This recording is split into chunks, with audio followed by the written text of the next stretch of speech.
Good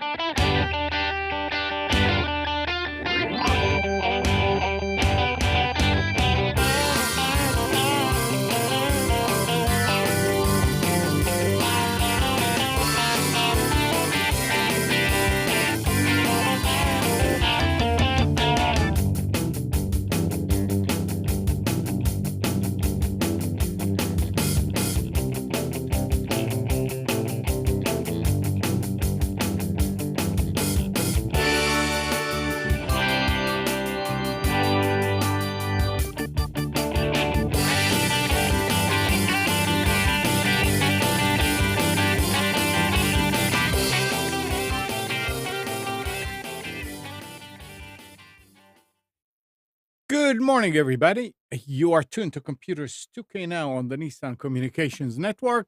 I'm Amnon, your host for the next couple of hours, along with Nick. Hi. Good morning. Good morning. And Spence is here. Yes, sir. And Gal is here. Good morning. Good morning. Mike may join us later. Our number is 919-518-9773, Computers 2K Voice on Skype. And today's show is made possible by VMix Software, Telestream's Wirecast software, and is sponsored by Tom Sinclair of Live Streaming Gear. I'm back. So I took a break. you're It's been back. what? It's been what, 3 weeks? And I want to hear, first of all, is there anything new as far as Spectrum? Because I want you to tell everybody your... we can get into it later. But is there anything new? Later. Yes No, or no? It's no. a yes or no. Okay. No, That's no. fine. That's all right. That's right. What's been what, 2 weeks or 3 weeks? I think 2 weeks. 2 weeks. 2 weeks. Amnon kicked me off. He didn't appreciate how I was talking to Gal, I so know. he kicked me off. It's fine. That's it. I mean, he was in the corner. It was a vote. Spence and Mike also voted for it. Gal was the only one, level-headed one, that didn't vote to kick me off. But I'm back. I've made power struggles back. He just muscled his way in. I know. I'm overthrowing the show. Hello. Yeah. How much did you have to pay to the consortium to get admitted? What was that? That 10 terabyte hard drive. I couldn't find his lobbyists. Yeah. They work in secret ways. Is your power still on? There you go. The lobbyists are working. Wait, I'm gonna log in and make your power blink a few times. Yeah, To exactly. show we're in control. No, it was a busy 2 weeks at work. We relocated, so I 2 weeks ago I was working, and last week I was. What was it? It was last week that you were moving. Yes, but you did do your show that evening. I did, and then. No, 2 weeks ago I was actually moving. No, how have I missed 2 weeks? I don't know. It's last week. Yes, but why did I miss the week? Well, before? no, it's been 2 weeks since you've been here. You didn't miss 2 shows. I did. I absolutely missed 2 shows. You did? I was positive of it. Yeah. Okay, I don't remember that then. I don't know where I've been. Okay. Yeah, well, it's okay. It's all right. I've been You're busy. here. Yeah, All I'm that here. matters I'm back. is that you're here. And I think I'm going to be in studio next week. I think that's the plan. Something like that. Yeah, that'll be fine. I saw this here, and I don't know if it's true or not, and I decided not to put too much time to it, but it says that Apple is holding an event on March 25th where it's expected to announce its long-rumored TV streaming and Apple News subscription service.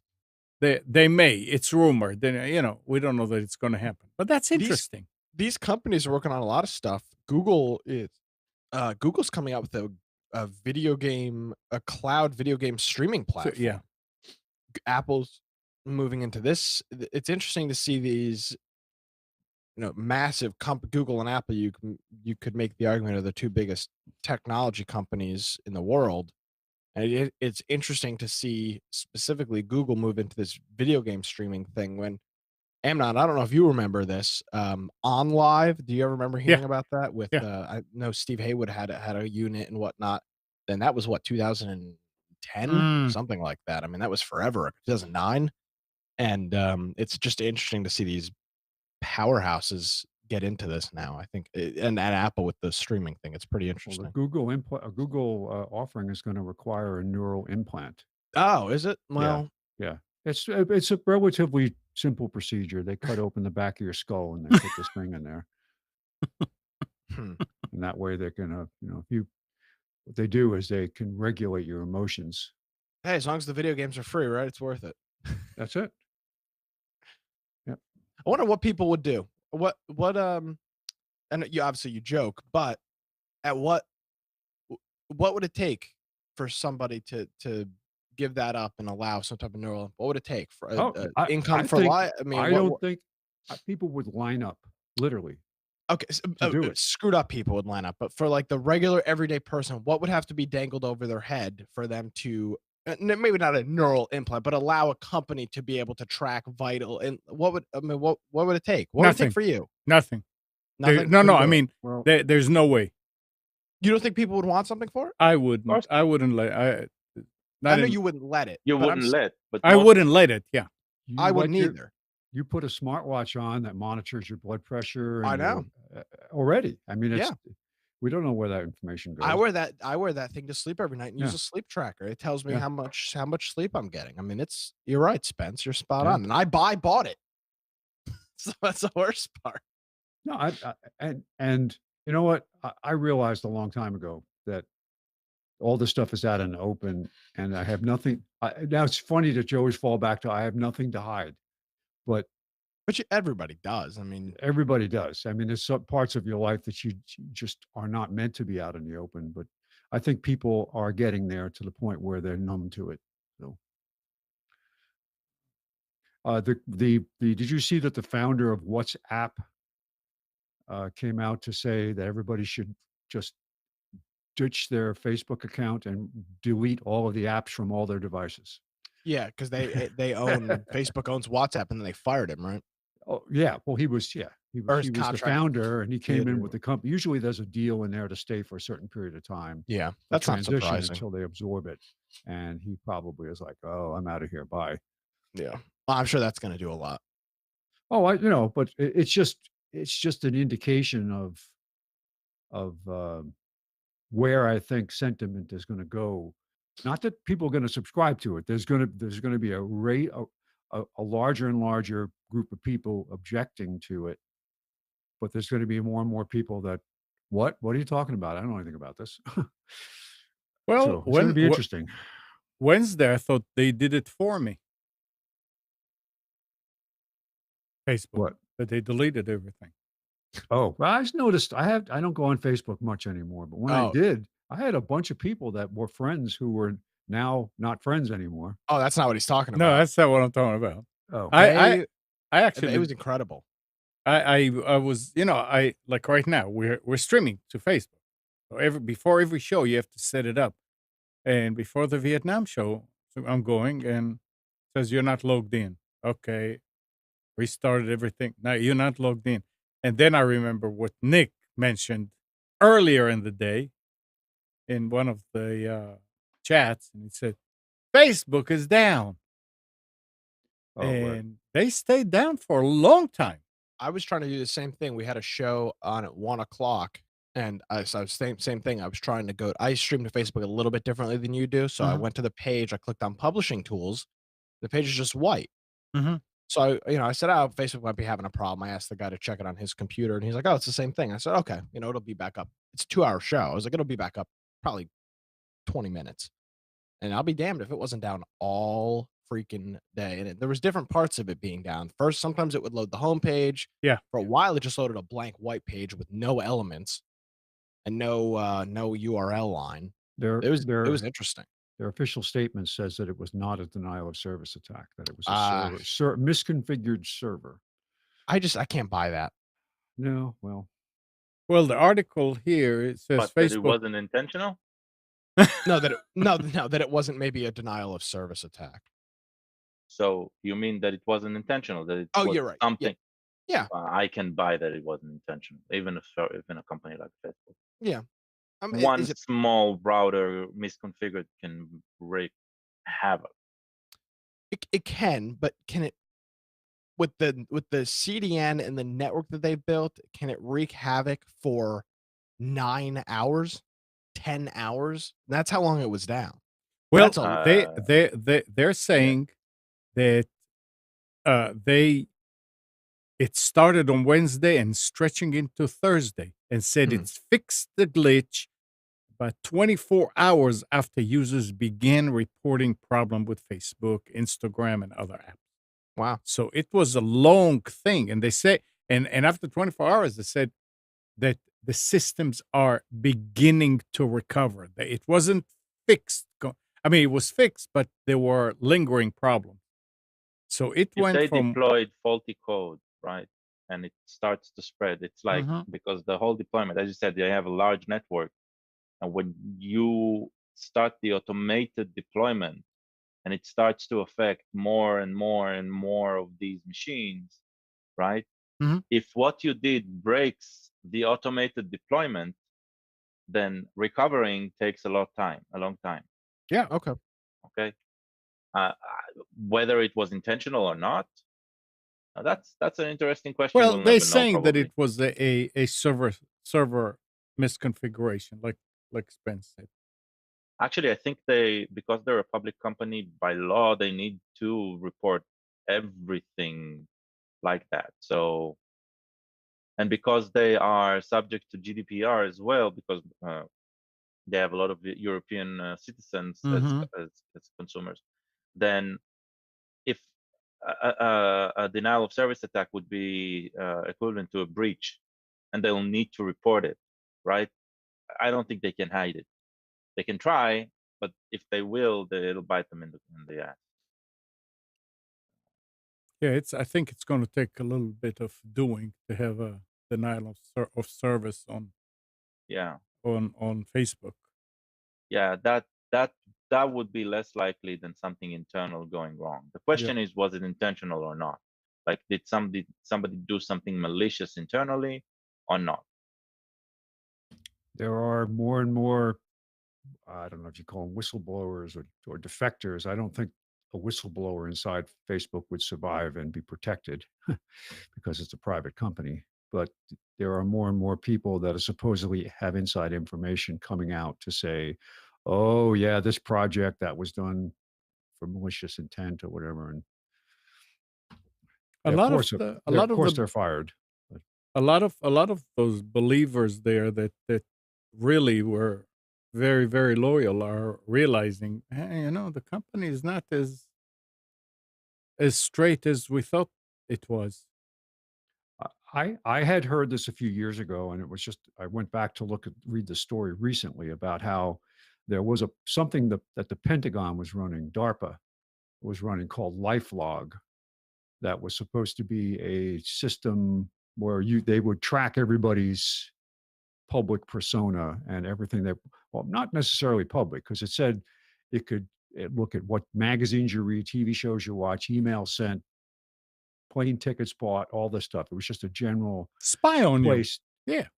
to save this stuff, right? On individuals. And it's just the conspiracy theory comes from how that particular project ended on February 4th, 2004, just happened to be the same day that Facebook was founded. And they think there's people that believe that, well, instead of doing this under the government auspices, why don't we do it as a public thing? And that way it will be more accepted because people will just sign up for it. They won't have to be, it won't be a clandestine thing that gets done in the background, but it will be something where you willingly tell all this information. So Zuckerberg is just the government employee. He's a member of the deep state. He's here. I don't want to think about that. Oh boy. That would be something. Mark Zuckerberg is a reptilian. He is a deep That's it. state That's it. individual. It's funny though. Anthony Cumia has got a line. He used to be on Sirius XM. Now he does his own thing. And he always talks about how we're so stupid that we've invited these things, Spence, you were talking about, the Apple Watches, the Echoes, the Google Homes, the TV, the Fire TV with the click the button to talk to it. We've invited all this garbage into our homes, and then we go, oh, privacy, wah. Yet I wake up every morning, and what do? I ask Echo, what's the temperature going to be? Making dinner last night. I set a timer. I mean, it's just I ask Siri all the time, what song is playing when I'm in the car. I mean, it's crazy. I was talking to a neighbor last night about how he said, "Isn't it strange?" He says, "I read an article about why are smart TVs coming down in price the way they are." And he said, "It's not what you think." He says, "Because they're selling all that information. They're making a fortune off of collecting all this information about people." There was a story for a while ago that Nielsen was buying. Nielsen is the ratings company. Nielsen was buying smart TV, smart home. Mike is here. Mike, there's a thing that goes on in the radio business. What is it? They do some type of subaudible tones, and the ratings companies have boxes that listen to it, or something like that. They're not subaudible. It's actually garbage that's encoded in the signal. If you listen to certain radio stations like 106.1 in Raleigh, it sounds absolute garbage because they have this tone it's not a tone, it's a complex digital signature or complex actually analog signature that's imposed over the signal that's decoded by these boxes. I never remember what they're called, but it's horrible. It's a horrible thing. And they crank the tone up because they think that improves the number of detections, with thinking that the number of detections improves the ratings in the ratings book, which they use to sell advertising. But Yeah. who is listening to it? Who's listening to what? To those tones? The Nielsen. like Echo and Google Home and things like that? No, they have They're sending the tone out. Who's hearing? Who's you know, that's supposed? actually a good question. Well, they do. There's two different ways. There is Nielsen was buying data from, I don't remember if it was Google or Amazon with something like that. Both. But when you get asked to do part of those rating periods, they will put a box in your house or your car. That's what they do with TV too. Okay, so that's what we're listening to it. So Yeah, they'll it know. has to be their unit. I just don't know Yeah, how they okay. distribute them. So you Okay. don't have to fill out the logbook anymore. Right, I remember correct. doing Arbitron logbooks where they give you after, "Oh, what are you listening to now?" And you'd write it down. And of course, if you could easily fake it. This way, it's done automatically. Well, yeah. Interesting. I can hear the signal right now. Wait, I can hear it. It's talking to me now. Wait, I need to go buy something. You live that close to the radio station? It's do. coming in through the pipe. Do you have Yeah. some tinfoil in your garage? Yeah. My whole office, I'll show you pictures, lined with foil. Excellent. You're ready to go. I appreciate that. See, that whole tinfoil thing is so bogus. The tinfoil only shields from electrostatic charge, not electromagnetic. And the real dangerous signals, the ones that penetrate your brain, are electromagnetic. Means that they're electrostatic and electromagnetic composites. So the electromagnetic ones are getting past your tinfoil. Sorry. See, I that- actually- so they So what are we actually gonna did a do, good. Mike? You're going to have to go get lead helmets. I actually sleep with a whole bunch of cell phones duct taped to my head so I can get the maximum amount of programming from the deep state. That's what I do. This is the most effective protection. Yeah, that'll keep you out of trouble. All right. That's it. That's a good one, Spence. I like that. Hey, Mike. Stop horsing around. Yes, Amnon. Hey, Mike. Hey, Amnon. Good morning. Hi. Hey, Mike. That was exciting. Hey, are we ready to pivot yet? What are we pivoting Pivot to? into what? I did just the story how now Microsoft is going to have the capability in Windows 10 to uninstall Oh yeah. buggy updates. Oh, yeah. What could go wrong with that? Yeah, They uninstall already screw programs. up your machine by installing the updates, and then they attempt to uninstall them. Well, they've got that piracy thing too in Windows 10, where Boy. where was it that they're monitoring for pirated software and they can uninstall it? I mean, has anybody? We've talked about that, haven't we? Not that I recall. The No, thing, there is- Be the- There they had is this- something like that where they're tracking pirated software or something like that. Supposedly years ago on a corporate level, they had hooks in software that they'd be able to shake down. Well, they were legally able to do this. It really wasn't a shakedown. What they do is go to a big corporation and say, well, we can detect that you have 30,000 illegal copies of Office. So instead of going through the courts, what you'll do is you'll sign up for a new subscription now, and everything will be cool. And so it was this was a common thing with large companies. I remember we were being trained on how to counter the Microsoft subscription to things like uh, what was their gosh, my mind just went blank. What is their telephone platform? Skype, Not Skype. Skype for Business. Yeah, Windows Phone, yeah. What was it called? It was the the Lumia line. no. I mean, they actually got the code from Nortel to Oh. build into the. It You mean was their this is Link and that. Link. Link?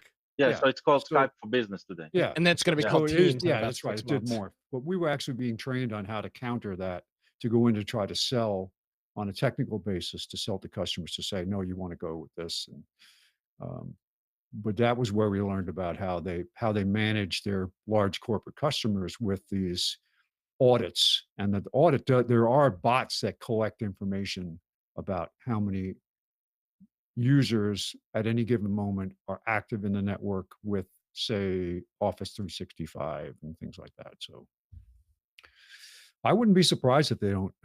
Here's a line from their terms of service. We may automatically check your version of software and download software updates or configure changes, including those that prevent you from accessing the services, playing counterfeit games, or using unauthorized hardware peripheral devices. Yeah, but that's for their software, their platform, not for Playing Epic counterfeit game. Playing counterfeit games and Yeah, unauthorized counterfeit hardware. Microsoft produced Yeah. games. I mean, okay. I mean, I think you could extrapolate that terms of service to mean other things. No, it doesn't specifically say Microsoft Is that services. Windows or is that Xbox?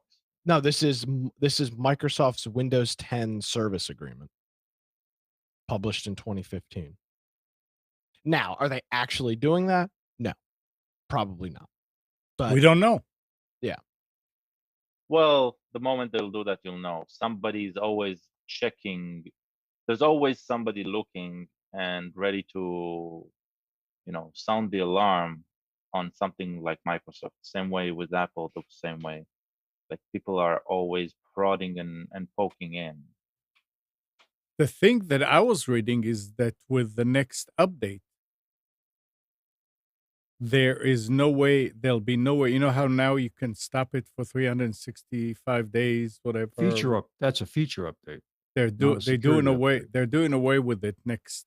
Amnon, you can always stop the update service. They were saying somebody was saying you can do it with user policy. What is it? Group policy. Group Group policy. policy manager, yeah. Yeah, but the point is they're saying no, we're doing away with that. We don't want we want to be able to do it whenever we want, just like Windows 10 Home. I actually found a set of instructions on how to install Group Policy Manager on a Windows 10 Home. Oh. Because it typically comes with Enterprise Yeah. or higher.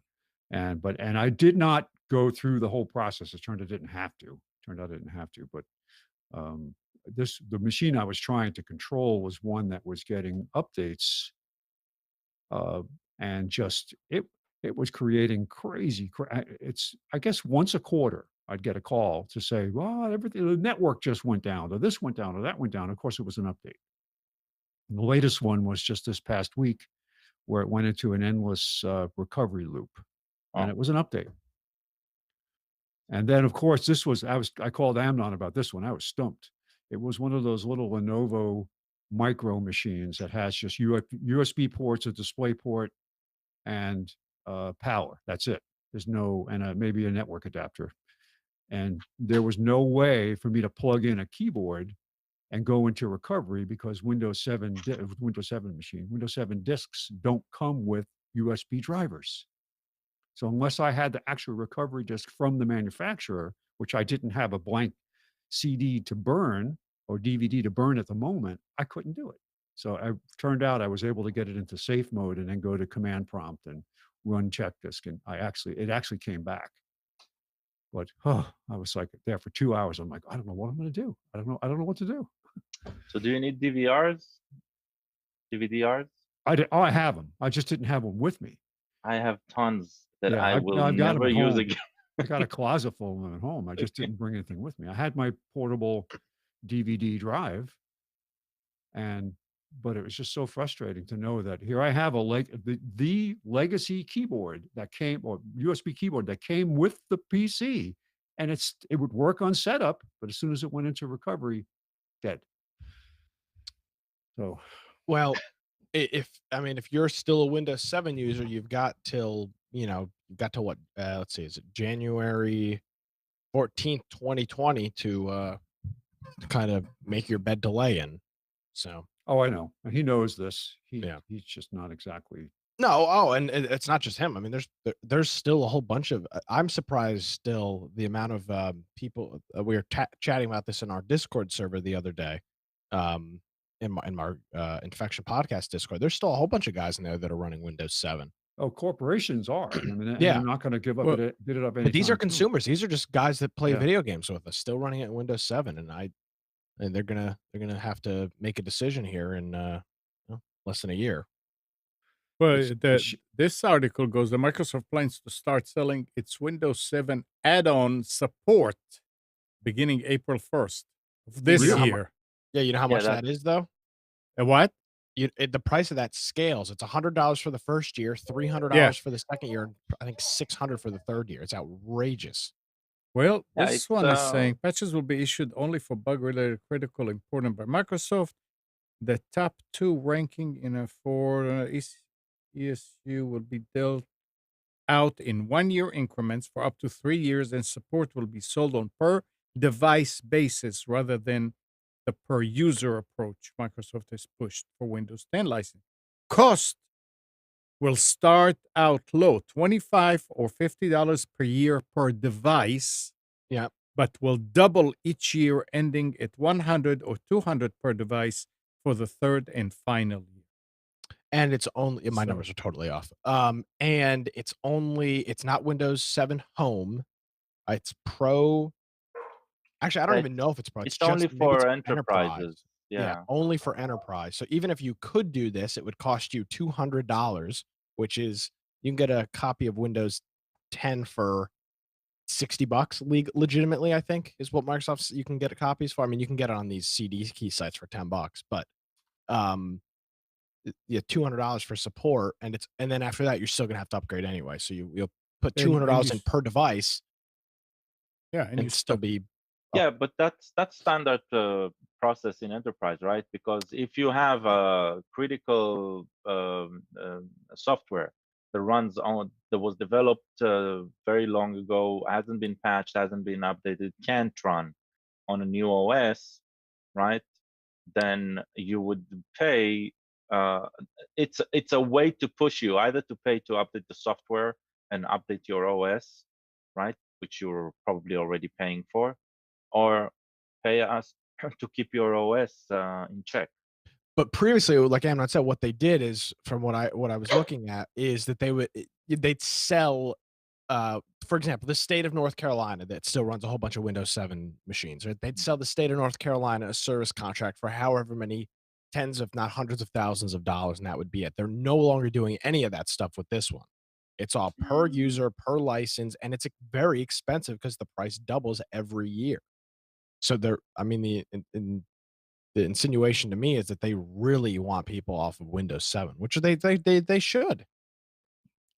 Oh, the automation that they've built into 10 is, from their perspective, enabling them to operate at a much lower cost. Absolutely. So they want everybody to switch over. I have some Windows 7 laptops sitting in the closet that I don't use, but I have no Windows 7 left. I've got Windows 10 everywhere at work. I've got it Yeah. everywhere at home. I have one older laptop that I have 7 on as just to have it in case I need it, something to test with on Windows 7, but everything else is running Windows 10. I had my original Chromebook, which was a Windows XP machine, Oh yeah. is running Windows 10. It's slow, and I don't use it much, but that's basically use it as a console. But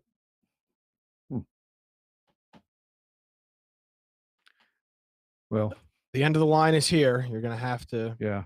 They They are something's gonna making it have to happen. harder, though, to get to certain tools. Oh, like yeah. I mean, it's popular not tools. it's just so funny, though, because I go back and, when I was at Amnon's a couple months ago, I was sitting down doing something on his computer, and I couldn't f he's running Windows 7. I couldn't figure out what I was looking for. It's just funny how I've been running Windows 10 since whenever it first launched, and now I go back and use Windows 7, and I struggle to find where things are or how to get to things because they've Especially changed things. command prompt stuff that you just haven't used in a while. Yeah, it's Just just like, oh, I don't how do I do this again? yeah, because I Not mean, only that, PowerShell there is on a very, very old version. on what, on Windows 7? Yeah. Yeah. And so if you don't update it, then it's pretty much useless. Oh, by the way, PowerShell. I got a recommendation. Oh, Yeah, something sure. I've been using. I did I talk about it last week? I don't remember. Anyway, I discovered scoop.sh. I don't know if you guys know, or our listeners specifically, on the Linux world, a lot is done on the command line and done very, very conveniently on the command line. So installing software is done from a repository by just running a command, and you don't need to go to a website, look for the download package, download it, figure out how to install it. Every software has its own process of installation, right? That the installer will go guide you through steps, and so there are several solutions for software repositories on the web. Some are very, very convenient. Some are very, very complex, but can allow a lot of power to the admin. What I was usually looking for was something that will allow me uh, a semi-portable installation, something that I can tell it where to install the software, and that'll keep my software updated easily. So when I want to update something, it'll be just a click and it updates whether the software has auto update built in or not. That search has stopped because I think I found finally something that actually works good. So if you go to scoop.sh, you see a very, very bland site with a single command showing that the idea is that you run scoop, then the word install, then the package name that you want to install. And to install it, all you need to do is to have PowerShell 3 and .NET Framework 4.5, which are installed by default on Windows 10 these days. So if you want it on an older platform, you need to update some components. And then you just run a command line, and that installs the scoop system. And then if I want to install Firefox, for example, I write scoop space install space Firefox. Firefox is installed. An icon is added to Windows, and it's accessible from anywhere. The ease of managing a lot of software that doesn't have a proper installer but has a scoop entry is fantastic. So if you're comfortable with the command line, I really, really, really, really recommend that. I really enjoy the tidiness of it. Now, if you want everything to be in a specific folder and not in your, it keeps everything in your user profile. Some people don't like that. It's easy to change it. You just go to documentation, go to quick start, and you can see how to install it into a separate folder. It helped me keep up software updated that I used to need to go and download. The software might tell me that there's an update or might not, but if it did, it will tell you go to the website, download. Now it's just a single command line, and it updates all my software in a click. I really, really enjoy that. It's not always a good solution for a machine that's not yours, right? Like Spence, you help up some people with their machines and their systems. For that situation, there is a site called, I think it's Windowsremix. I'm correct. Yeah, Windowsremix.com. And what that I'll paste the shortcut in a moment in the chat. What that does, it just gives you a page full of software. All of the software there is a single click, and it's installed with all the settings, the default settings sent to not track no adware, whether the installer by default has adware or anything, and just a single click and it's installed. And that's great for a fresh machine that you're setting up, and you're not going to manage it from something like a command line like Scoop. That's a great alternative. So they scrub out all the They freeware and all the they stuff make that you miss sure when you install it. exactly. They make sure that the installation is clean. Oh. There's also another site that I posted as well. There's a couple of these. There's one called Ninite, Ninite. Right. So Remix is very, very similar to Ninite, but Ninite is really geared to enterprise. So Is it? Well, I mean, they give you for free and they have a bunch of software there. But what they do want, they want you to buy their enterprise package, and then they can help you package any installer you want. Remix already has and has an expanding catalog of software. Ninite is pretty limited in what it I would disagree. I think they've got probably double or triple the apps that this has got. Go to software on the Windows Remix and go alt categories, and each category you can expand. Gotcha. Okay. There's Okay. there's a they have bunch all the browser, not just the main ones. They Gotcha, have they have everything. So interesting. Yeah, very Windows very. Remix. Yeah, I'm gonna have to install that, or I have to bookmark this. Yeah. These you don't realize how. I don't know when was the last time you guys all did a fresh Windows 10 or fresh Windows install, but boy, it is a pain in the ass when you're like, oh, I don't have this, I don't have Notepad plus plus, I don't have Putty, I don't have VLC, I don't have this, I don't have Audacity, all the FTP client. It's just it's an all day thing. It's just crazy when you think you take all these little utilitarian programs for granted when you reinstall TeamViewer. I mean, it's classic shell. I know Mike's a big classic shell fan. All that stuff, just you don't think of it. Right. So that's why I like Scoop, because with Scoop you can export the list and then you can import it, and one click, an entire package of software is going to be installed. It's going to go to the web. It's going to download everything. It's going to install. Everything's going to be in the place that you assigned it to, and that makes it very, very easy to manage software. Finally, software management the way it should be. Now, Scoop isn't new in any way even to the Windows place, because there used to be a project. There is a project called Chocolately. And Chocolately is based on Microsoft's own development called Nugget. Nugget was developed by Microsoft to provide this type of ease of installation for developers for development packages in their Visual Studio environment.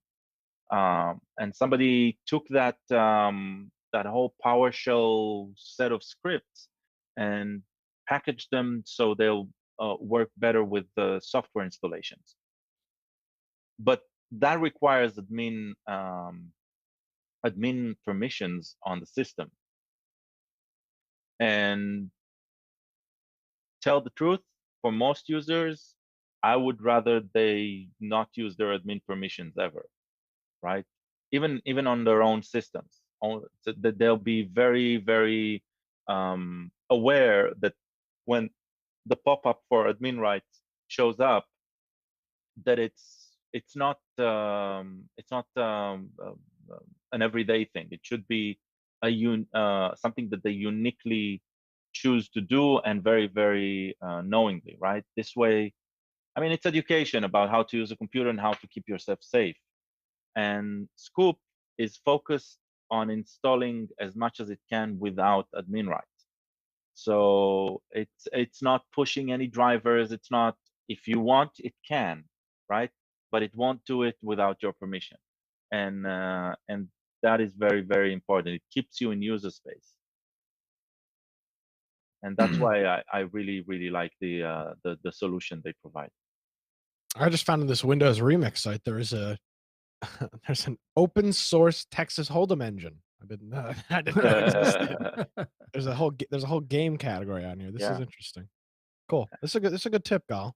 Yeah. This I when I saw it, I said more people Amnon, need this to might know be about it. this might be website worthy. It what? This might be a link on the website worthy. This windowsremix.com. This is Yeah, there's there's a lot of stuff on here. and it's very easy. I mean, you don't need to be Yeah, got to go to the tech. software section. Yeah. Yeah, You- you got to dig into. But we should probably put a link to the main categories, the all categories page. And all right, got it. Yeah. Yeah, very cool. I have if we're done with that, I have a question to throw out there about Yeah. an issue that I'm having, that I haven't been able to figure out why. I use Gmail mainly. I do have other email addresses that I've kind of abandoned, but I'm having trouble for some reason sending emails with attachments. I've had several instances sent from different Gmail accounts where either clients or other people that I send an email with an account with an attachment to, they never see it. Does it have the word Trump in it? No. They're No. probably blocking it if it's got Trump. I wouldn't be reserved. surprised. But for example, I have sent invoices to customers. Hi, here's invoice for the work. Thank you. So And you're then not allowed to make money. Time will You're go supposed to be by on and I'll welfare. realize, and I have a very polite way of resending to say, I believe I'm having email issues, which I turned out I am. And have you seen this? And they'll say, this is the first time I'm seeing this. But what happened was, as a commercial driver, I have a commercial driver's license, and you have to renew or send your updated medical information whenever you get a new Department of Transportation medical. So every year I do the same thing. I get my medical, I scan it in, I send it in with the proper forms to an email address at the Department of Transportation. And within 2 days, I get a letter in the mail saying, you have now submitted, your medical expires on this date. I've sent now, I think 4 or 5 emails, different email addresses, different attempts as embedded graphics or as attachments. Nobody saw it. It wasn't until I sent it I called and I finally spoke to an individual, and I sent it to an individual's email address with the graphics embedded, meaning I cut and pasted into the email. That's the only time they saw it. Let me ask you this. and you're Does the using re- the web client? Sorry, Mike. Go ahead. Sorry. Does the recipient use Office 365? Have no idea. Okay, This is if the they do, North Carolina Department of Transportation. well, they probably don't. But I have a friend who uses Office 365, and every time I send him an email, it goes into his junk folder. Yep. And I thought of that, but it worked for years. And then all of a sudden now, it seems like this past year I've been having problems. More than once with customers and with every email. I finally faxed it as a backup because they will accept the fax. But that's not how they saw it. They saw it. The woman actually responded to me to say, I got your email and I'm updating your account. So they don't, from what I can see, they don't get the email or the attachment. And you're always using the web client? Yes, the web client. I don't have because I have so many different machines and I want to keep it stored in the cloud. So I should actually back it up to And a actual client. I don't know. I mean, there's a software. I don't know if it works. It used to work. There's an app somebody wrote a long time ago, small application that just dumps your entire Gmail mailbox into message files on your I drive. don't have. I'm more interested in the sent stuff than I am. Yeah, I know. I keep my main mailbox pretty clear and get rid of stuff. And I do have some folders for stuff I want to save, but I don't have a lot. I try. I mean, it's intentional. After working in the corporate world and having gigantic PST files. Yeah, I know. I mean, I still have all my email probably from the time I left Avaya in 2013, going back to 2000, all the PST files. Oh well. All right, I added that link. I was actually working to try and figure out. Mike was saying why links don't show up as links. The only thing I can figure out is at this point is that it's because of the upgrade to PHP 7 point whatever Hmm. did away with it, and I can't find any information on the net about it. That Yeah, is it's not the end of the world. well, It'll I know, fix but it. still, it's a pain. I'll work on it during the week. Well, I just added Windowsremix.com, not slash software, Nick. That's fine. People can figure it out. Yeah. Everything looks as links to me. And the chat is what. Yeah, if you type Oh, in the chat. Okay. yeah. All right, it's story time. Let's do it. I've got a story Wait. to tell. Nick, I need to go get my blanket and sit on the floor. Okay, yeah. No, it won't be that long-winded, but it is story time. So, I moved the radio station over the past week to another office in downtown Wilmington, and I set up a Spectrum account before. I'm going to start from the beginning with this. So we set up an account. They come to install. The first time they come to install, they say that the door was locked and nobody was there. It's true nobody was there, but the door was open and there was actually a note on the door that said, "Please install the internet in here." So we were off on a great foot with that. And of course, this is Spectrum Business Class. You pay an extra $60 a month and over residential to get this high tier, high end support. So first step off in a bad direction. So all right, reschedule the appointment. I show up. The guy installs the service um, with his UB modem router combo, and I'm busy, so I don't have time to test it. So I spend the next like two days later, I go in to test the service. The service doesn't work. I have a static IP. I'm paying for a static IP. It doesn't work. It doesn't matter what I do. I have the router put in. It's called mostly bridge mode with static IPs. They have to keep one thing on, I guess. Apparently, so I have that work, and every time the technician or the support person on the phone logs into my modem and changes all the settings that should make my static IP work, they lose access to my modem. So that's a problem. So a gentleman comes out and installs a different modem. Now he installs the different modem, a different brand modem, and the internet still isn't working. Turns out there was a provisioning error in their system. The static IP that I was given was not valid, which was causing the internet to not work. So I get a new static IP. I can use my router, configure it with the static IP. Everything works fine. This is probably 4 days later, which is fine. I haven't moved in yet. So I move into the space on a Friday night, and I'm noticing on Saturday morning I use that internet connection to send audio in real time. That the connection is jittering. The audio is. I'm sure everybody's heard like a digital chirping, digital blurping noise. So I start screwing around with my codec settings and changing things around, and even at the lowest bit rate possible, it's I still can't get a clean audio signal. So I'm on the phone with Mike and Amnon talking about it and trying to figure out what we can do, and start running ping plotter to the static IP that I'm sending audio to. And in the morning, starting about 4 a.m. to about 11 a.m., there is a high amount of packet loss to that static IP. Now it's not constant packet loss, but in a 10-minute window, I may drop anywhere from 5 to 15 packets.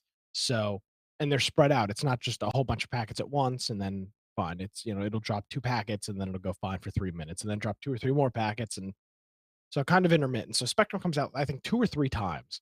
It comes out twice to do this. First time they remove a splitter and they say everything should be fixed. It's not. I call back. The second time they remove 2 more splitters to say this will fix all of my problems, and it did not.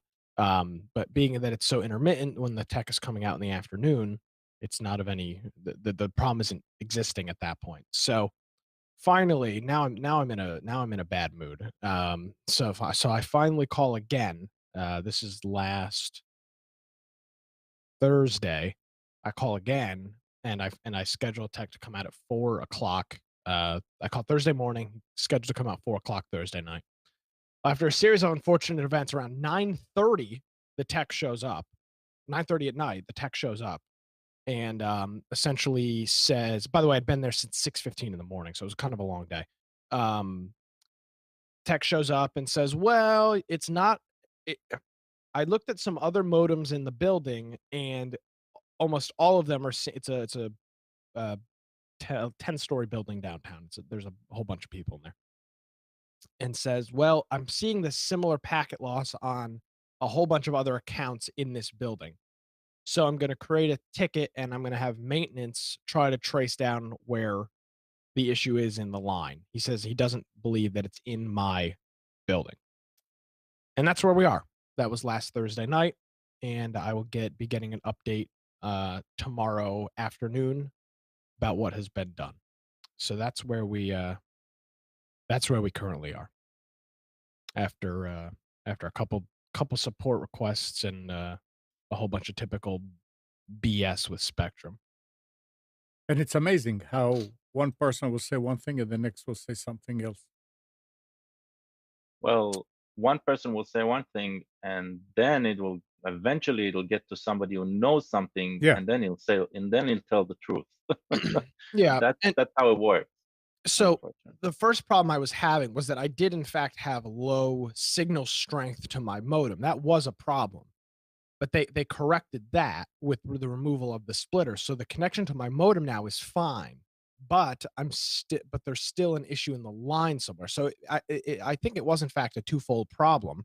And they fixed part of it, but the other part of the problem, the bad line somewhere, is still persist, or at least it was persistent. I haven't looked at it since Friday morning.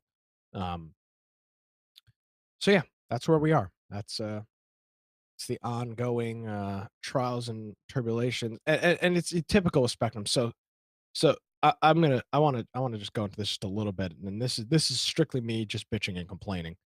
Um, appointment is scheduled on. I scheduled the appointment around 9:30 Thursday morning. My window was 4 to 5 p.m., which I wasn't thrilled with anyway, but nevertheless, it needed to get done. So at 5:05 p.m., the I call support and I talk to somebody, and he says, "Well, there's nobody assigned to your ticket." Now, this is 5 o'clock after I've already waited an hour for the window. So I get transferred up to, after arguing with this guy, I get transferred up to a manager who can actually do something. This guy was useful, and he contacted somebody locally and said, "Oh, in the system on the ground, there is somebody assigned. He will be there shortly." So I sit there. Around 7 o'clock, I call back. 7 o'clock, they call me and say, "Oh, the tech tried showing up at 6 o'clock and no one was there." And that's when I unfortunately had to cuss out both the support person and the tech on the phone, because they didn't try to show up. I literally was just sitting there for hours waiting. But Do they have a GPS location to those reports? apparently they do. And the dispatcher conferenced in the tech that allegedly showed up, and I called him a effing liar over the phone, because he's a liar. I mean, he didn't try showing up. I was sitting there the entire time, just waiting. I gave him the door code. I gave him everything. And they always say they're going to call right before their appointment. They never freaking call either. So I just sat there and sat. It was unbelievable. And then finally at 9:05 or something, somebody showed up, and by 9:30, 9:40, he was gone. But he didn't do anything but create a ticket. So that could have been presumably done at 9:30 in the morning when I called, and I wouldn't have had to sit there twiddling my thumbs for 5 Well, hours. I wonder if his investigation, the one where he said that others are having the same experience. That could have been done remotely. He did it from his car. He said he looked at it before he came into the building. No, that sucks. Yeah. So and honest to God, even if they do fix the problem, I think I'm trying another service provider early this week. I mean, the support that I received with Spectrum Business last week was absolutely atrocious. And the fact that and this is a dig on me, the fact that I'm relying on that is kind of unacceptable because their support is awful. I mean, they don't care. It's pretty incredible. Nick, you need to understand that you were chosen as part of a study group to see how far they could tweak you until you lost it. You know, I was pretty cool. I was actually. Amnon can probably attest to this. I was pretty cool until You were trying to. I mean, I was very cool until that son of a bitch said, "I tried to get into the building and nobody was there," which was a bold-faced lie. And then he still sent this was a supervisor, by the way, that was supposed to show up. And he pawned it off on somebody else. So I mean, you know, I get it. The guy may have had a long day, whatever, but don't lie. I mean, dude, just don't lie about it. Well, So there we are. Hopefully, I'll have an update next week on. I'm actually going to be testing out a local wireless service provider, not 4G wireless, but small panel antenna to tower internet service provider this week. So that'll a directed connection. yeah, exactly. Yes, So I'm going to be trying that out this week, and I'm hoping that will be maybe be a solution for me. I do have a up to 30-kilometer wireless bridge that you can borrow, Nick, if you want to set it up from building to building. Hmm. I got it That's sitting in pretty the cool. attic. I think it'll run at about 15 meg, Gotcha. but it can be used. It was originally a great building to building solution if you had no right of way. It's kind of slow, but it is super, super, super reliable. And it has built into it, it's got its own directional tool. So even if you're not in line of sight, you point it in the right direction, and it's got a beeping sound that will help you line it up. Interesting. And one of the guys that worked with me at one time, we tested it 15 miles. We got this thing to go along a country road. And by setting it up, both guys had AC converters in their car and ran the thing and just kept driving. All right, I'm 1 mile out. I'm 2 miles out. I'm 3 miles out. Just kept going and it worked. See you later, Gal. see you guys. Like, Here you go. Have a good day. Yeah, But seriously, if you want to try to use it, I if you have another connection somewhere else in the city that you can point this thing at, I might that's actually. got to. What do you know? What the name of the system? Do you know what the brand is? Is it a? I'll go up and look at it. Yeah, I do. It was sold as a Nortel product, but it was Hmm. made by somebody else. Interesting. I actually might be interested in trying that. The But eventual goal is to have these Ubiquity radios have come down so much in price is to eventually have a 5 gigahertz Ubiquity link to the tower, which would solve some of my problems. But that's the equipment has come down in price for short hops. This is about 12 miles, and it's over a pretty densely populated area, which you know people. How tall are the buildings? My building is tall. My building's 11 stories. So And you can get up. You can get up on the roof. yeah, I was up there yesterday, or they're up there last week with a pair of binoculars. But there's a lot of 5 gigahertz. I'm shooting over downtown Wilmington. There's a lot of 5 gigahertz networks, you'd presume, with people's access points and whatnot. So, Yeah. you know, Yeah, interference this is 5 gigahertz. This thing is 5. interference might Yeah. be a problem. It's not it won't be a height issue. It'll just be a potential interference issue. Yeah. There's stories. No, you're down welcome here. to it. I'll drag it down and make sure it's still. Yeah, mean, it's literally new in the box. I tested it, and that was it. I might actually be interested in that. Yeah. So we'll see what happens this week. I'm going to test that this what did you call it? The direct internet connection? What did you call that? The little panel antenna to another ISP. You used a word for it that I thought was good. Oh, Called like direct connection or something like yeah, that. it's a dedicated link. It's Dedicated not a link. Yeah, yeah, there you it's go. not a, it's actually set aside. It's a managed connection. It's not a broadband signal. Correct. Yeah, Yeah. it's like S- microwave, So basically, where yeah, you've got yeah, a point-to-point connection. yeah. Yeah, And their tower is like 2.5 miles from us. So and it's obviously yeah. high up. So that should be pretty solid. I'm interested to see how that Oh, performs. that's rock solid if it's engineered right. Yeah, Yeah. and I know a lot of other people in town that are using it. So I'm hoping that can become my permanent solution. I can tell these jackasses at Spectrum to go shove it. No, you don't. I do. Um, so I do. I am not. I mean, what kind of support is that? It's not I'm at, support, but you I'm, need to but have I, a backup, and well, that's agree. But if the backup doesn't work, then you can make the what. argument. What's the point? But I'm hoping I can find another permanent solution that doesn't require Spectrum to be involved. All right, Spence, you ready for the specials? He just walked away. Oh, great. Oh, he went to check on that. I'll tell you about something. I mentioned before that Google Fiber I say they buried fiber down my street. That's not true. They buried the conduit for the fiber. I don't know whether they put the fiber in it when they do it. They probably don't. And I have no idea whether they're going to provide it. But if you want to see the biggest bunch of whining and the biggest customer service blunder in history, you need to go to the Google Fiber page on Facebook and look at the hundreds of whiners in there and the stuff that they put in here. I have been waiting a long time, but there's AT&T in my street, but I don't like their limitation scheme or their constant pestering to buy more stuff I do not want. Also, fiber has only one channel. You either watch TV or you send and receive data. Cable has two channels. What is some of this crap? I mean, it's just unbelievable. Uh, Wait, Google these are people that have Google Fiber and are complaining about it? No, these are people that were promised. They have created such animosity towards themselves. It's just ridiculous. And then they come in and people in Google Fiber actually monitor the group and they'll come in and post their hi Bob availability varies by location. So this isn't uncommon. However, I'd be happy to double check the availability for your home. Please drop us a line and we'll follow up with you.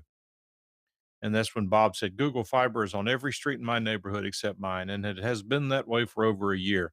They won't answer a simple question as to when or if they'll ever deploy on my street. I think it's time to call AT&T. I'm sure that has Google trembling in their boots. I mean, honest to God, I don't know why you'd want Google Fiber. They just shut down their entire network in what, Salt Lake City or something? They told all the users you've got 6 weeks to find a new service provider. I mean, hello.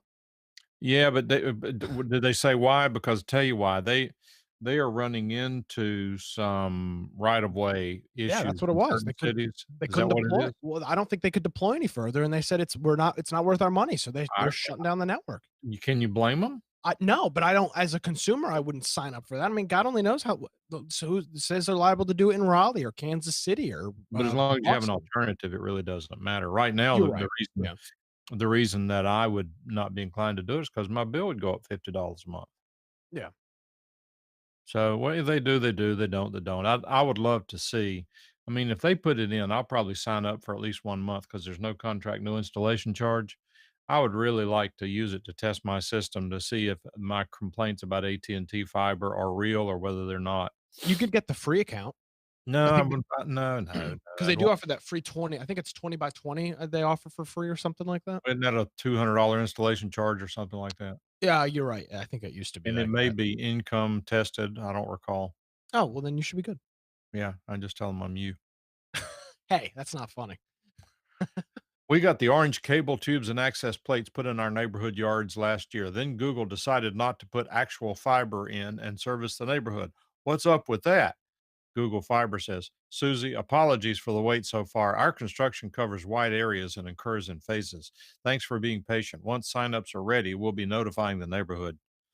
And then they other things in here. They've just got people. I had the T-shirt. It looks like it's going to rot before you're in my area. You promised us all sorts of things. It's not available at downtown Raleigh. Somebody says no. I'm at 222 Glenwood. We have it. Oh, okay. Well, I'll just come to your office to use the internet then. I mean, it is just unbelievable. This is at Google Fiber on Facebook. I'm just saying from a It good, can be better, entertaining. I'm just saying that from a customer service perspective, why would a company choose to create such ill will among potential new customers? Okay, I've seen this. Mike, this is a parallel to exactly what happens in the video game industry. I Okay. think. Correct me where I'm wrong on my story. We see this all the time. A company will announce a game and people assume service. Now, I remember when they had not announced that Google Fiber was coming to Raleigh. I don't remember them saying exactly when it was all going to be rolled out.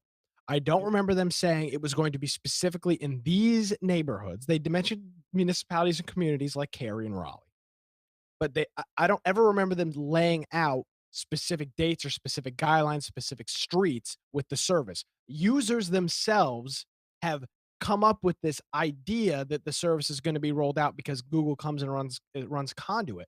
The same thing happens in the video game industry where a company will announce a game and the internet, specifically sites like Reddit and Twitter, will make assumptions based on the launch, based on information they've got. And then when the final product comes out, they hate it because it was based off of hype from things that the company never said. Is that what happened in this Google situation? Yeah, sort of. Google is at fault here. I Oh, mean, they these are. people I'm are not. not all wrong. No, I'm not totally disagreeing with you. Google Fiber in 2015 announced we're coming to the Triangle, and they started giving out T-shirts. You would go to a ham fest or a mall or something, and I saw it happen. People wearing the T-shirt, somebody would stop and say, "Hey, where'd you get that T-shirt? When is this going to happen?" People were really excited about it. They announced it in 2015. And I mean, I'm just going to randomly pick some things here just to show you. I mean, if this were my company and I'm not Google with unlimited money and what have you, I would be in a panic over these people posting negatives about my company. I'm just picking them at random. I've finally thrown out the 4-year-old T-shirt saying it was coming. Um, uh, Kenny G, the T-shirt and the hope are both gone. One guy says here, we've asked Google, it's a lady actually, we've asked Google a few times about when they expect to have fiber internet available in Raleigh, but never get a straight answer.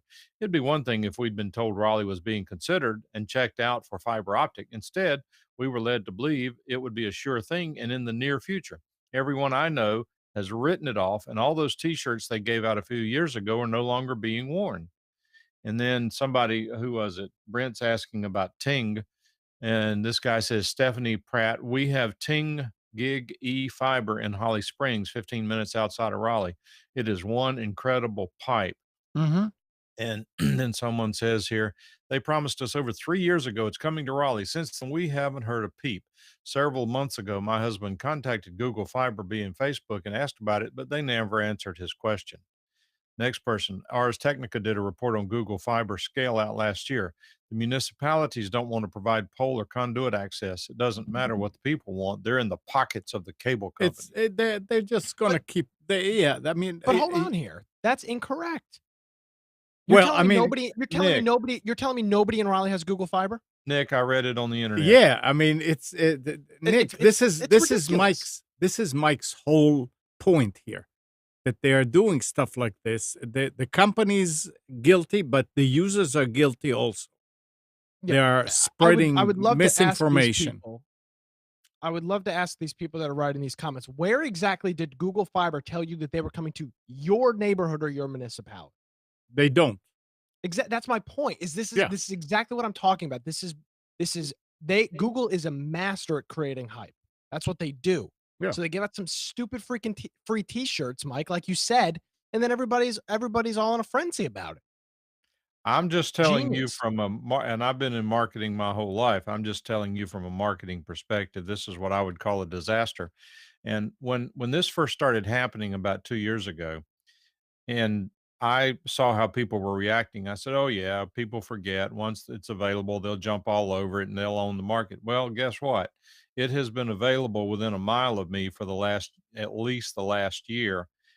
I am surprised the number of people who report that it doesn't work well, number one, or number two, for whatever reason, that they dumped it and went back to even to Spectrum. Hmm. So I do think that some of this is redounding negatively to their company. I just don't think it's a good idea. It just doesn't make sense to me to unnecessarily create negative hype. Google Well, is notorious for not having good let- customer service and across all their products and platforms. They'll Guys, the cancel anything in a heartbeat. let's pick it up when we come back from specials toward their 1020. their mouth was ahead of what they could actually implement, and that's not unusual. I mean, it's what was they used to say, Mike? It's the don't Spe- confuse selling with reality. Well, that's certainly real, but they one of the comments in there, I was thinking about you whenever I read it. It said that here Apex is determined to be one of the greatest places in the country to live. It has 50,000 people, and yet Google is ignoring us. So much for Google. And I think my theory on that is that because they'd have to deal with a different municipality and right of way, if they deal just with Duke Energy for right of way, instead of having to deal with Apex Community Power, that's what creates the But issue. Yeah. they bury it when they can for Yeah. obvious reasons, and the city alone is in control of that right of way. If they don't give them the right of way to bury the conduit, the conduit, that's a political thing. There is, I don't remember what neighborhood or what road I was on, but there's a big fiber project going on nearby. It's not in Apex, but I think it's right on the edge of Cary. Somebody's putting in interduct. And we actually stopped and asked one of the workers, so who's putting this in here? And he said, I don't know. Well, one of the best comments that I saw is probably true. And one guy said 6G will be available here before Google Fiber is. Oh, forget Google Fiber. Yeah. It just wasn't financially viable anymore for them. The Well, they cost just of ran doing it. why would they run it down my street? Why are they running conduit down my street if they're not gonna light it up and they're lit up? And You already have AT&T fiber? I do, You don't? I No. do. Oh, you do? I know 2 of my customers who got Google Fiber and dumped it because the voice they were using for voice also, and the voice was so bad, it was unusable. A guy came in and tweaked it, they changed the router, they just supposedly did things in the network, and they went back to Spectrum. They said it was just not reliable. Well, any company's gonna have issues when they roll out, I Oh, get yeah, yeah, but this was I guess they put up with it for maybe 6 months. well, in And if a business setting, and work at home and all, you can't tolerate it. no, this was not. This was casual use, but still they were, Yeah. this person is on the phone all the time. And Alan says, "Do just some of these conduits cross jurisdictional boundaries?" I'm sure they do. oh, absolutely. I live in the town limits of Cary, and the guy at the back of my house is not even in the town of Cary. He's in Wake County. There are these little cells inside the city limits of Cary that are not in the city limits of Cary. I'll tell a great, very quick story about uh, regulatory boundaries. Back in the day when T1s and T3s were the main communications across the country for corporations, there was a company that wanted to link their West Coast and East Coast operations using whatever it was, T1, T3, some speed. And they found that the cost of doing that to link the two RBOCs together was so expensive that they actually rented full time a hotel room in a motel in Las Vegas where they had their own cross connect between the two parties because they could not get them to agree on a location, on a cost, on infrastructure. So they just basically built it themselves in a hotel room until nationwide service became a thing. I mean, this was back when you had government tariffed regulatory boundaries between entities.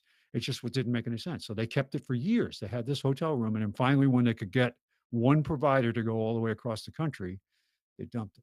It was great. It's a great All right, do story. specials before Amnon has a heart attack. All right, specials. Computers 2K I'm now not going to have a specials. heart attack. I'm just going to sit back and, It's all right. All right. March 17th. Is it really March 17th already? Wow. 2019. And What happened to the graphics there? That's weird. Oh, no, it's okay. I'm sorry. I'm seeing something else in the screen. So starting with laptops at Best Buy, we've got a Dell 2-in-1 13.3-inch touchscreen laptop with an AMD Ryzen 5 for $599, save $100. So I guess the lower price AMD stuff is the thing of the past now. It's on par with Intel, but getting good reports about Ryzen performance. Office Depot has a HP 15.6-inch AMD Ryzen 3 laptop for $399, save $100. And Staples has a Dell Core i7 laptop for $779. That's $220 off the regular price. Desktops all-in-ones. We've got an HP Pavilion Core i5 for $599. That's $180 off. That's at Best Buy. Office Depot has a Ryzen 7.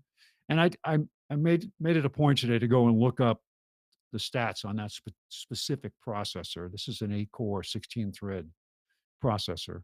$849.99, $200 off.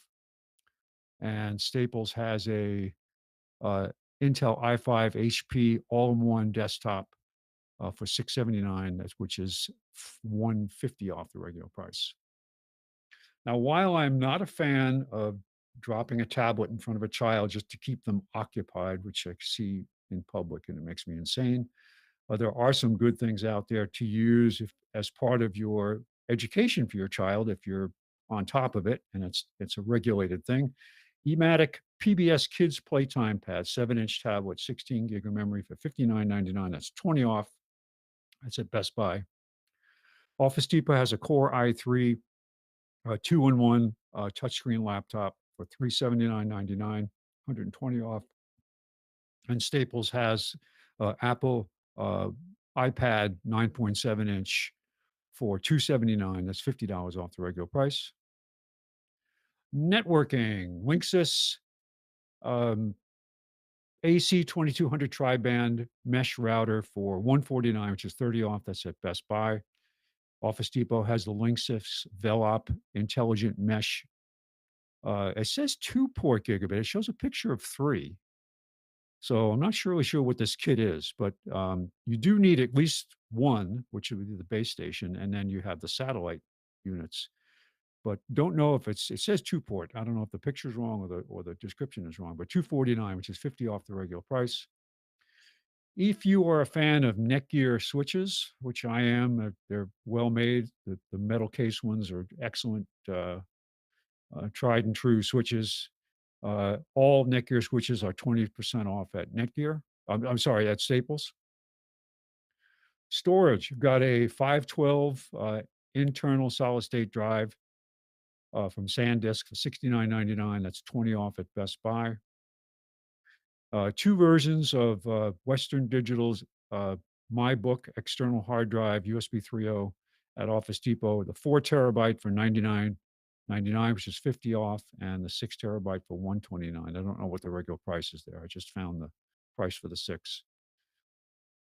Staples has a 32 gig class 10 micro USB flash card for $17.93. That's $22 off the regular price. Great for using in GoPros in your Android phone where you've got a memory card slot. I use one of these in my Kindle Fire tablet. This great price. Accessories, Logitech C22 Pro Stream webcam for $79.99 at Best Buy. That's $20 off. If you're looking for a illuminated mechanical keyboard, this is the Logitech K720. It's $59.99 at Office Depot, which is $20 off. And Staples has the Logitech H600 wireless headset for $49.99, save $20. Monitors, the smallest one we have today is 23 inches. Dell 23-inch full HD monitor at Best Buy for $99.99. It's $80 off. Office Depot has a HP 24-inch monitor for $109, $20 off. And this is a good deal. 32-inch HP display for $179, which is $50 off the regular price. I guess you could find a cheaper, maybe find a cheaper 32-inch television to use as a monitor. Not sure about that, but um, probably built to different standards if you have a monitor over a television. Printers and scanners. Best Buy has a Brother MFC J497DW wireless all-in-one inkjet printer for $59.99, which is $20 off. Office Depot has the Brother monochrome laser L2370DW, which means it's automatic duplex and wireless for $99, save $30. This is the one step up from their low-end USB connected only laser printer for small office and home use. Great machines, $99.30 off. And Staples has an Epson Workforce WF3720 inkjet. I would say it's an entry-level business machine, inkjet machine for $79.99, which is $70 off the regular price. If you'd like to get into having some video surveillance in your house, they do sell things they call baby monitors, which can be used for lots of other things. But Best Buy has a Panasonic video baby monitor, 3.5-inch screen for $119.99, which is $30 off. Ring Doorbell Pro. I've installed now 2 Ring doorbells for folks, and both of them have been the Ring 1 or Ring 2. And that means that they're the larger form factor. This is it's expensive, and you could probably get this cheaper. But the nice part about the Ring Pro and the more expensive, more newer models is that the form factor is smaller.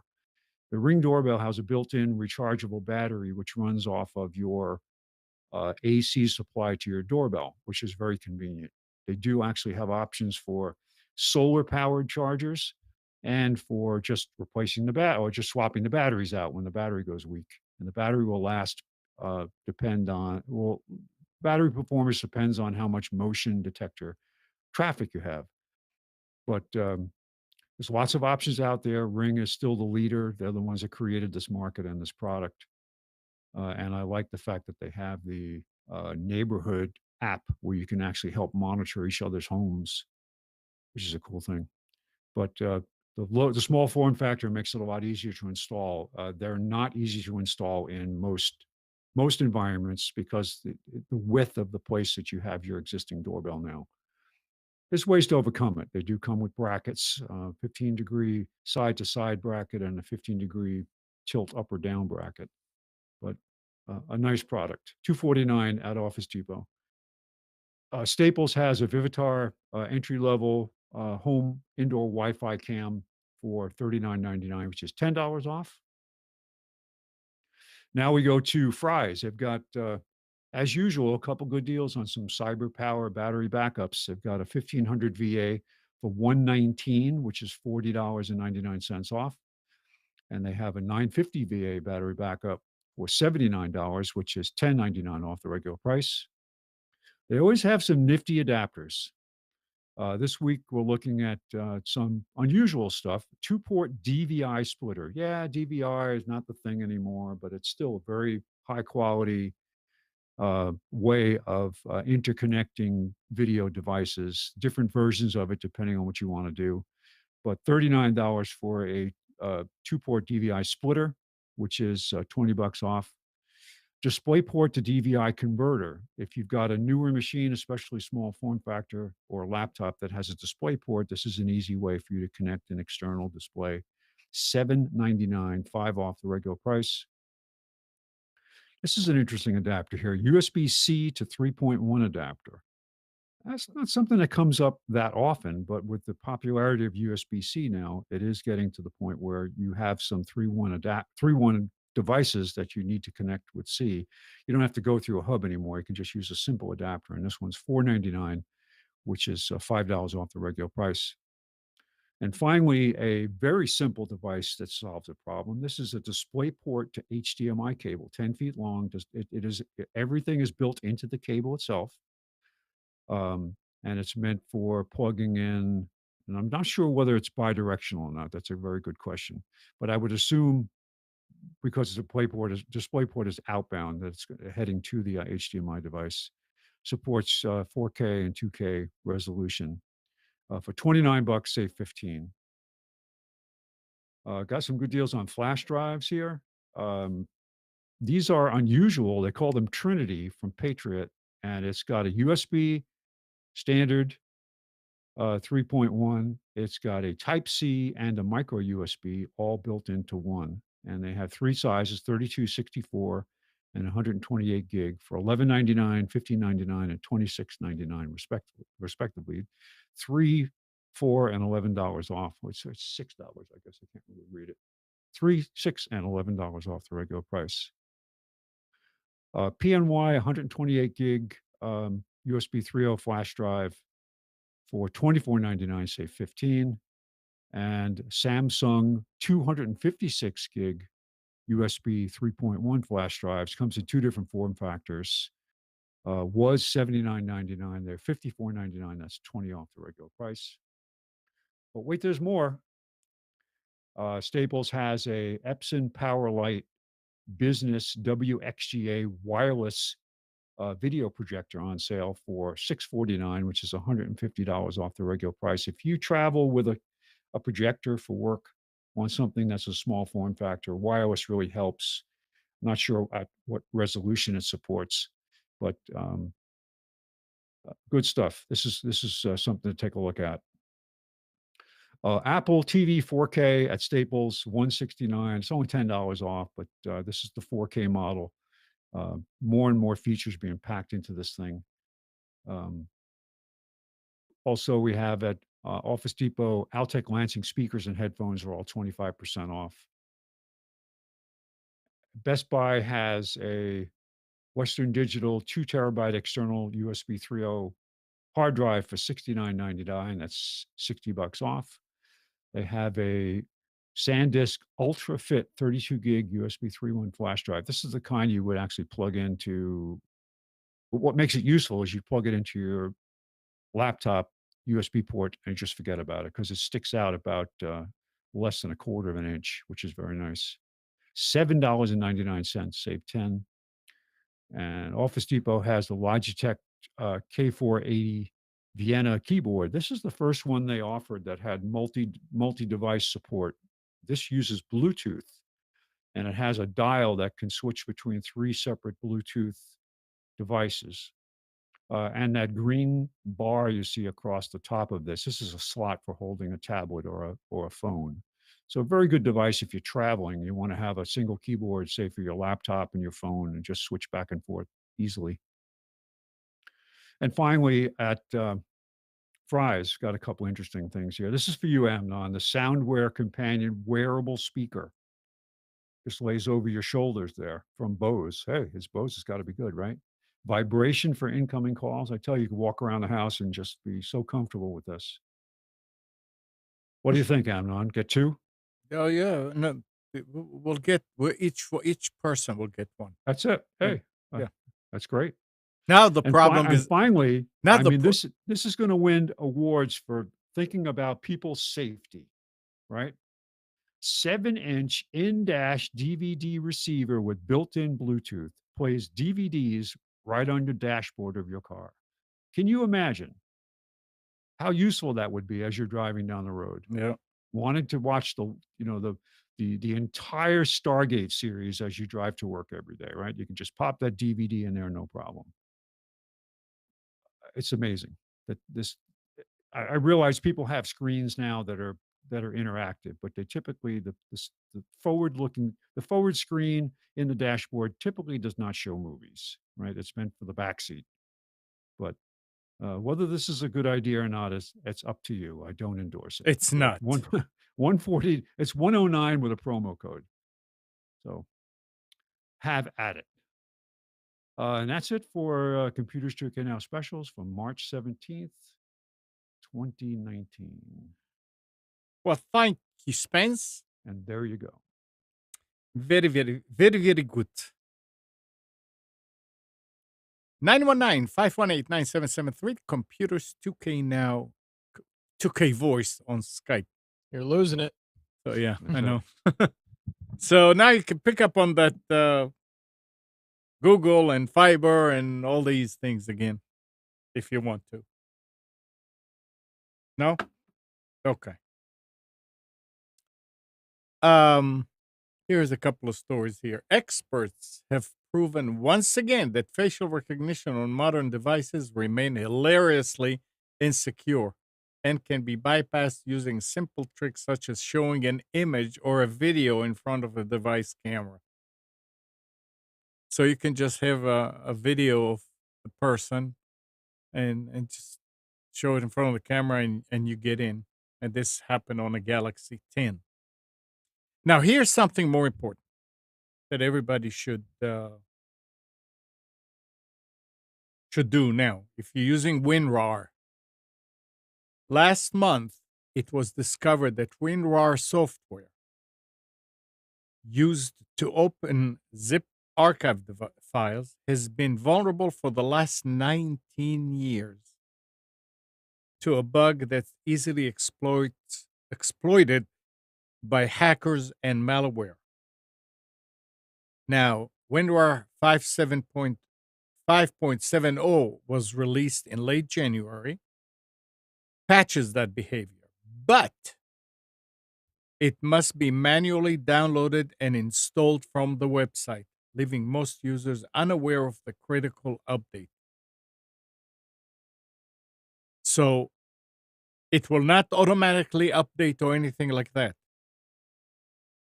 But if you are using Winrar, you should go to their website, something WAR Lab, can't remember, and download Winrar 5.70 and install it. It will install on top of the current one, but you need to do that. And I know a lot of people are using it, me being one of them. Likewise. Yep. Let's see. Now, WordPress now powers over 1/3 of the top 10 million sites on the web. And the report says that our market share has been growing steadily over the last few years, going from 29.9 just 1 year ago to 33.4. And we're proud of it, they say. In 2005, they were celebrating 50,000 downloads. 6 years later, in 2011, it was powering 13.1% of the websites, and now in early 2019, 33. It's very nice, but don't feel that for every little bitty website you need to have WordPress. I mean, you will need to update it and all the update the plugins and the software and all that. It's not a who knows what job, but it's not like having a website somewhere else where you really don't need to worry about update to the software all the time. Well, I have problems with WordPress. It's not the problem, not WordPress, it's the themes you get. Yeah. A lot of them are just pure crap. Well, I it mean, all depends who you get it from. thank you, Amnon. And I loaded one last week on a website I was trying to play with. It loaded the first 4 lines of the theme, and then it was a blank page. I switched to another theme, it worked fine. I switched to a third theme, it worked fine. I went back to that one, it still wasn't correct. I mean, it's just a lot of crap out there. If you're not somewhat creative artistically, you're not gonna make your website look like a professional site either, unless you really I'm thinking you have to pay some money for a theme, and then you still got to have some creativity to you, Right. which I have. Agreed. Likewise. Absolutely. I mean, it's and you really need to know where you're getting your themes, because if it's not a company that supports and they have a track of support and updating, you are going to be in deep doo doo.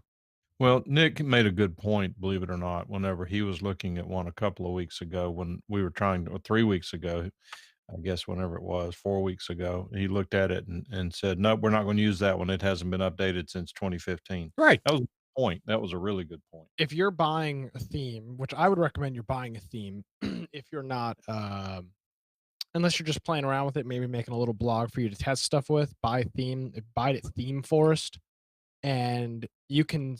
I mean, Theme Forest will show you on the right hand column when the last time the theme was updated. You can read user reviews of the theme.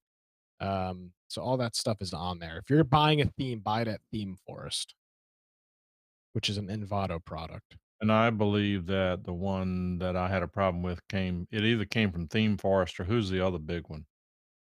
I only know of Theme Forest. There's another one, Yeah, Design. I'm sure there is.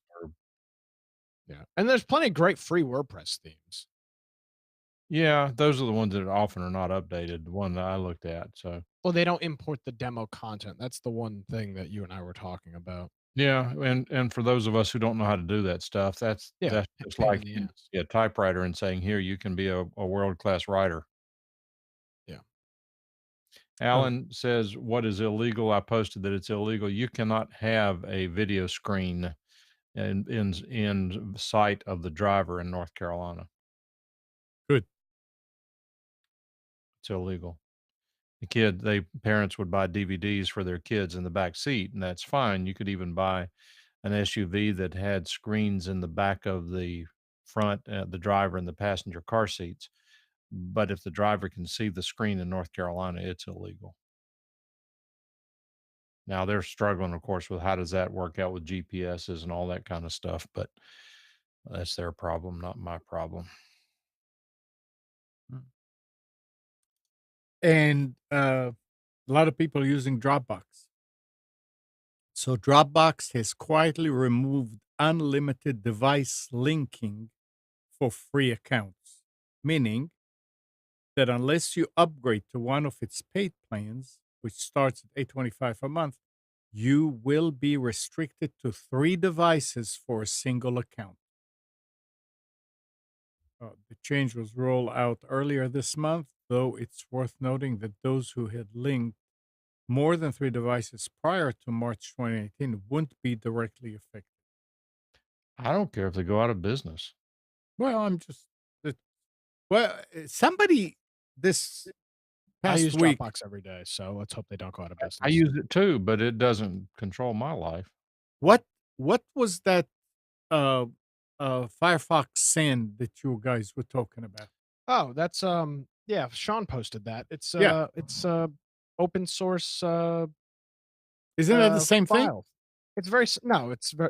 Dropbox is not. Dropbox is more of like a drive that you've got that does Dropbox is like essentially a cloud hard drive.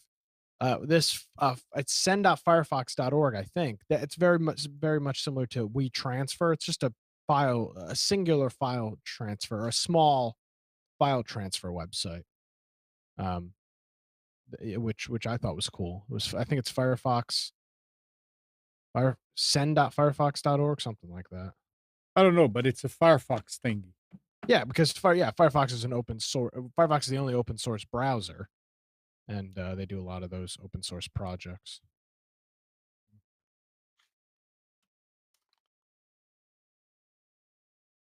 And let's see. Verizon said, hey, talking about 5G. Verizon said on last Tuesday, that it will charge an additional $10 a month per smartphone for subscribers who want to add 5G speeds to their device. The first major U.S. carrier to disclose pricing for the faster cellular service. So $10 more. You want 5G? $10 more. Will that just be a little sticker you put on the phone that says 5G? Well, no, at least they're not going that route. It's unlimited with unlimited plans, which start at $75 for one person or $160 for a family of 4 without 5G. On family plans, each 5G line would cost $10 extra. So if you have a family and it's 4, I guess it's $40.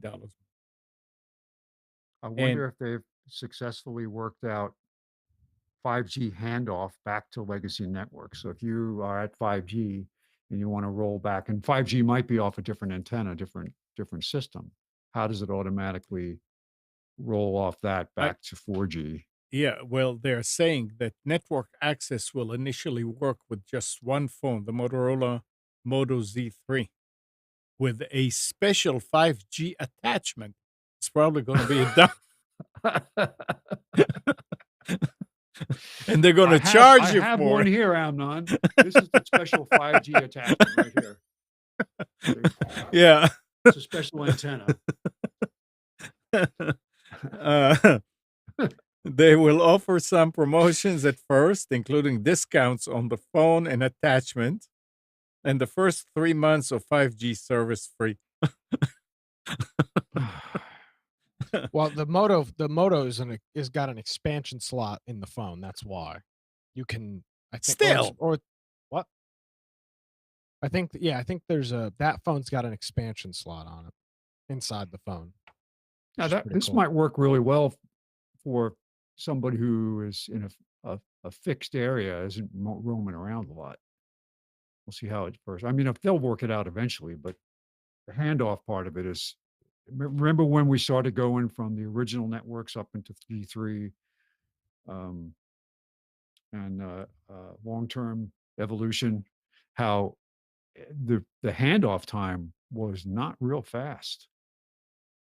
The fallback time, if you're connected to a nice, really good signal in the city, and as you move out of the city, as it degrades down to whatever it was out there on the countryside, it didn't work real well.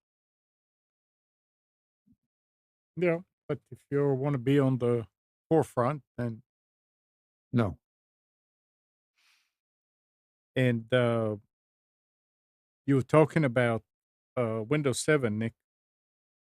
So yeah, come January 14, 2020, only those enterprise customers who are willing to pay for extended security updates will receive any kind of support.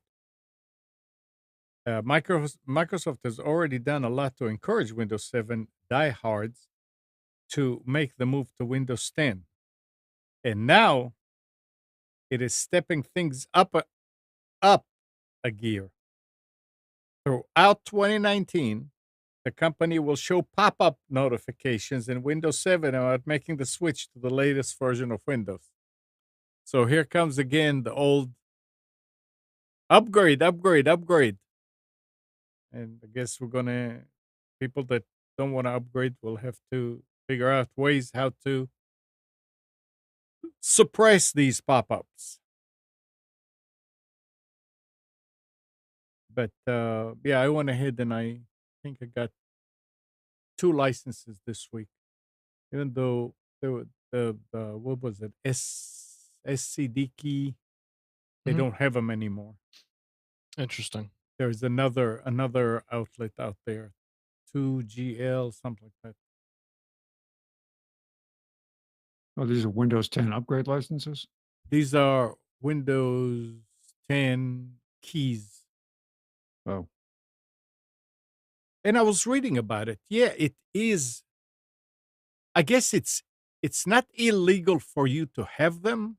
It's illegal for the companies that are selling them to these outlets.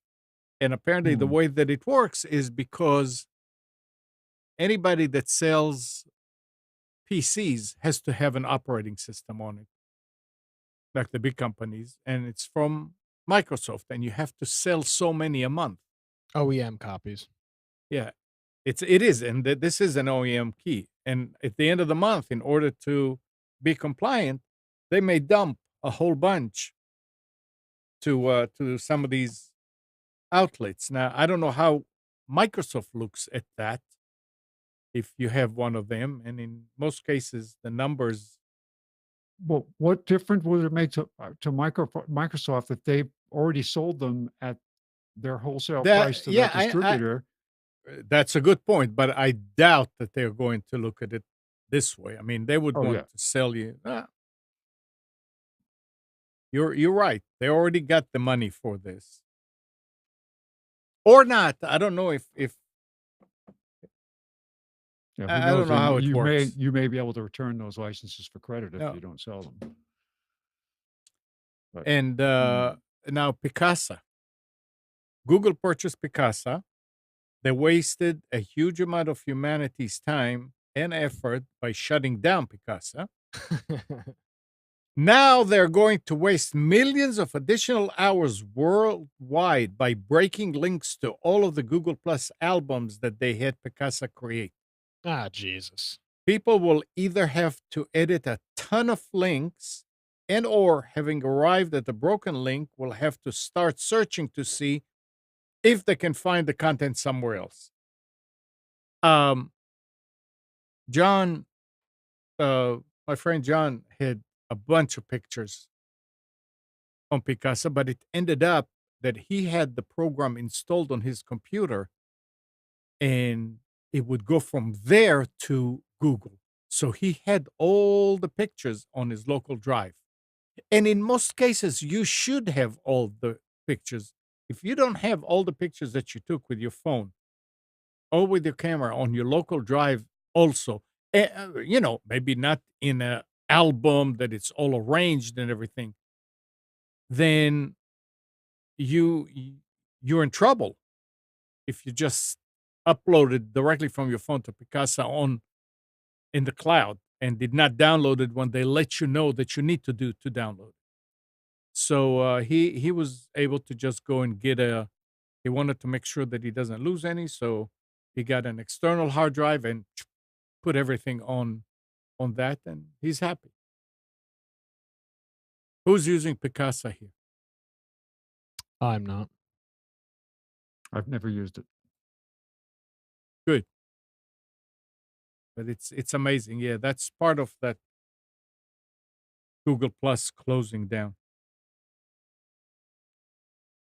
And listen to what's happening at the EU. The Register is reporting that the EU is looking to block users from tinkering with the firmware/software of their RF devices.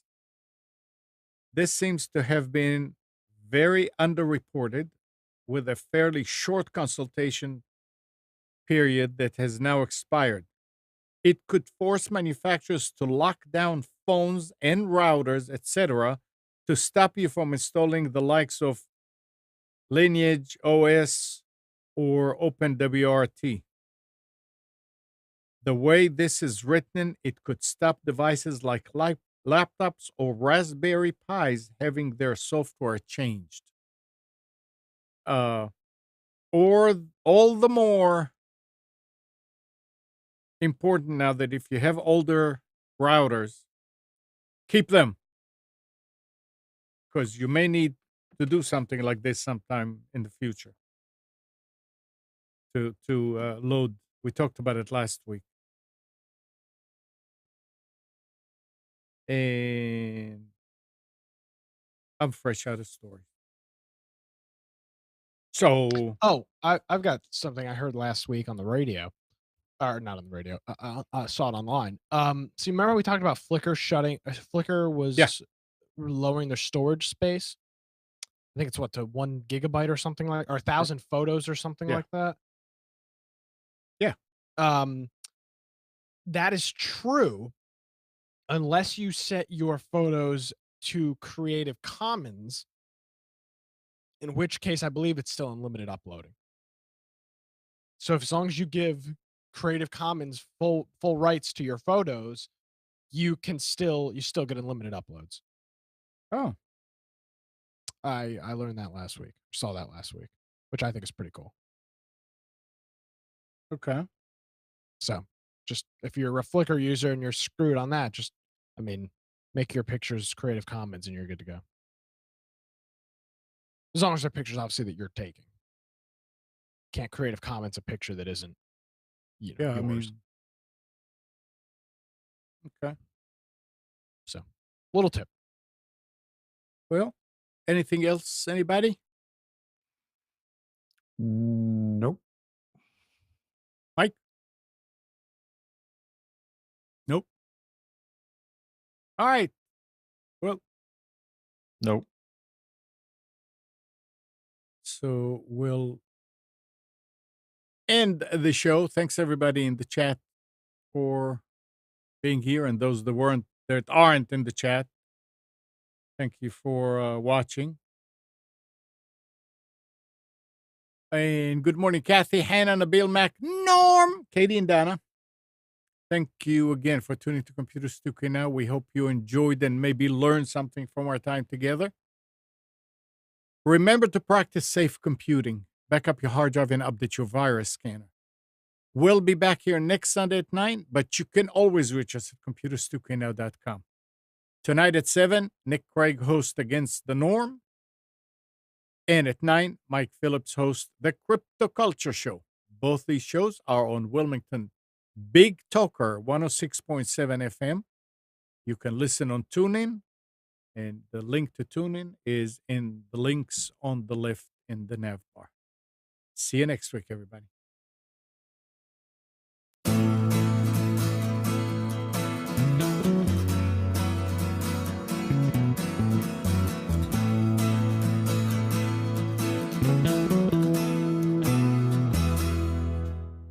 You are tuned to the Nissan Communications Network.